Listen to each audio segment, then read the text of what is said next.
Serialization of the Zany Time Travels of Warble McGorkle, Chapter 39 of 61.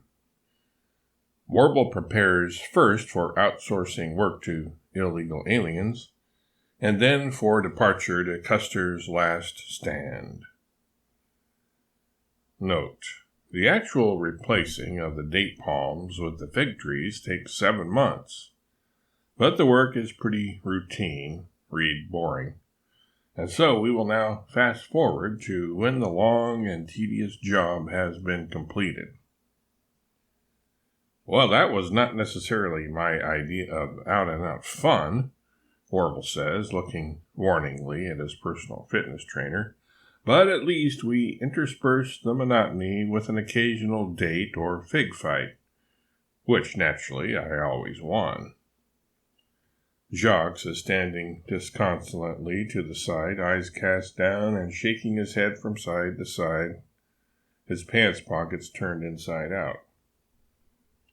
These trees will not always bear fruit, Warble addresses the gathered throng. He told them to huddle up or search for employment elsewhere and be stranded in time and space. But we have other things to do. We can't keep coming back here replacing trees. We'll outsource the maintenance work to some down-in-the-mouth and desperate immigrants. We'll have the trees periodically replaced with the no longer fresh figs from the old and worn-out trees made into fig Newtons, named after their inventor, Isaac, who was quite handy in the kitchen, being as he was on close terms with egg beaters and measuring cups, and also being no stranger to the mixing bowl. Sir, Ward says, meaning that Warble should preface his invocation of Isaac Newton's name with the great scientist's title. Yes? Warble responds, thinking Ward is finally learning to show him proper deference. Ward quickly restrains an almost uncontrollable urge to kick Warble in the kneecap. Instead, he changes the subject. So, where to now, Warble? Onward, forward, march! To the Arodnap, Warble orders. Fall in, men, and you too, Mary and Marianne. We don't discriminate based on gender here, you know. Sound off, Warble bellows. Mary responds in a distinct 2 syllables with a decided emphasis on the first, setting the pattern for the rest, as taught and demanded by Warble. Sound off, Warble bleats again. Mary Ann, sound off.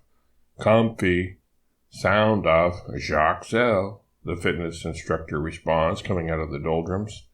Sound off, wardrobe. Sound off, Albert. Sound off, Mola. Sound off, hoof, hoof. That was tater skin, by the way. In step now, the 8 two-leggers and the lone 4-legger march in time to the Arodnap, and then march in place, while awaiting Warble to take his seat first. Taking his time as he is enjoying the moment so much, Warble begins to wax poetic, having gotten carried away in the martial verve of the moment, and full of vim and vigor, indirectly informs his passengers as to what they can expect next. Fiddlesticks, pickup sticks, where will we end up next? 18 and 76.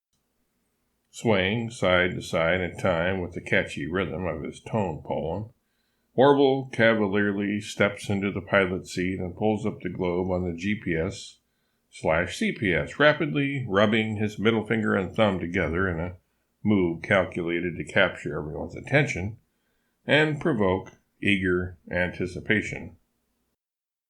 Warble continues his improvised sing-song poem, knowing that he does have his captive audience's undivided, if not entirely voluntary, attention.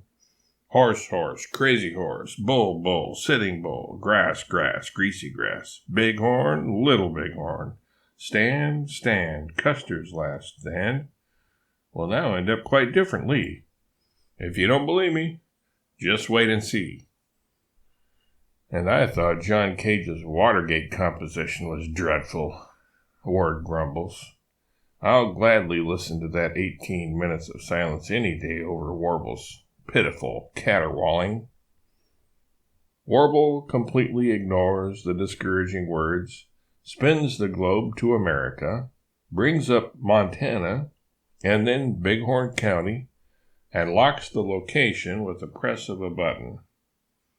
Following that, he enters the date, June 25th, 1876.